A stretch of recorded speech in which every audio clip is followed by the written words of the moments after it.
একটি নৌকার তলদেশ ছিদ্র হয় তা 6 ঘন্টায় ডুবে যেতে পারে।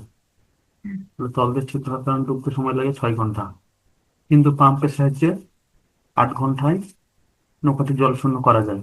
যদি নৌকাটি তীর হতে 168 কিলোমিটার দূরে থাকে, তাহলে কত বেগে চললে নৌকাটি তীরে পৌঁছানোর সাথে সাথে ডুবে যাবে? তার মানে ছিদ্র দিয়ে পানি ঢুকতেছে, সময় লাগবে কতক্ষণ? 6 ঘন্টা। আর নৌকা থেকে যে পানিটা আছে সেটা পানি শূন্য করতে সময় লাগবে হচ্ছে পাম্প দ্বারা 8 ঘন্টা। তাহলে ছিদ্র দ্বারা পানি ঢুকতে সময় হচ্ছে 6 ঘন্টা, পাম্প দ্বারা পানি আউট করতে সময় লাগবে 8 ঘন্টা। তার মানে যেহেতু পাম্প দ্বারা পানি আউট করতে সময় বেশি লাগতেছে, একটু পানি থাকবেই। দেখো ছিদ্র দ্বারা 1 ঘন্টায়, একবার লিখে দিলাম, ছিদ্র দ্বারা 1 ঘন্টায় ডুবে যায়। তাহলে 1/6 অংশ।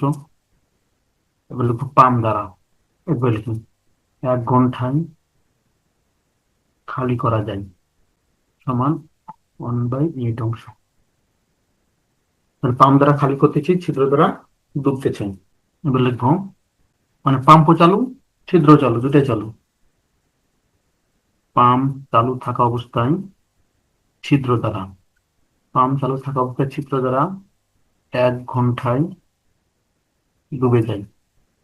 তার হচ্ছে 1/6, এটা হচ্ছে পানি ঢুকতেছে, 1/8 এটা হচ্ছে পানি বের হচ্ছে।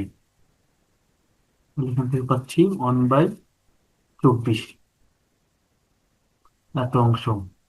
তাহলে সময় লাগবে, অতএব সময় লাগবে, ডুবতে সময় লাগবে কতক্ষণ? 24 ঘন্টা।